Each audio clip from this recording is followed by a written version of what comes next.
Rolling of the Bleacher Report had a couple of things to say about Jadeveon Clowney. Mary Kay, we can't get rid of this guy. He winds up being on the show every night. I don't know if his agent is doing that or what they're trying to do with him, but he can't get rid of him. Yeah, he's getting a lot of mileage out of this. He's being talked about almost every day. Who knows? Maybe that's driving the price up. Maybe that's generating even more interest in him. You think he'll wind up as a Cleveland Brown this year?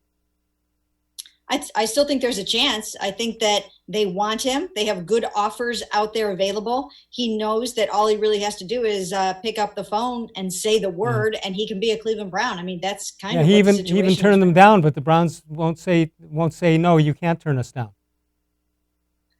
No, I think that if he realizes that he doesn't have a whole lot of other opportunities, and he probably has a place or two that he really has in mind. Right. But if he realizes that it's not going to work out in one of those places, I think he can end up here.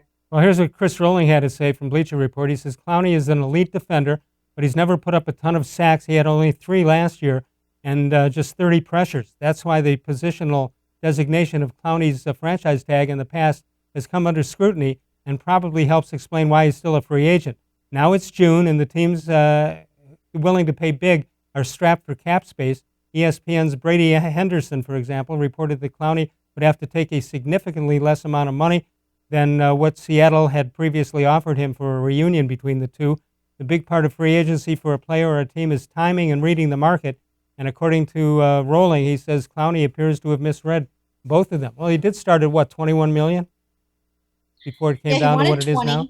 He wanted about 20, then he lowered his demands to about 17 or 18. And I know he's had offers that have been pretty competitive for what he's seeking from a yearly average standpoint. So it's just a matter of what he wants to do. I'm not sure that anybody really knows quite exactly what's going on inside his head right now, because he could definitely have a job if he wanted it. Okay, so he's a potential free agent. You got other free agents out there, different positions. What do you do if the Cleveland Browns? You could also hang on to the money for the Cleveland Browns. What would you do? Well, I think I would sign Clowney. I've said all along that I would sign him. So I think I would go ahead and do that, because I think if you can wrap him up for the next, for a multi-year contract for 4 years or whatever, and then you can extend Myles Garrett, you're really set with 2 very formidable edge rushers at those 2 edge positions for the next, 4 or 5 years. And, that can lead you to the promised land. That can be part of that. So I think I would go ahead and do that.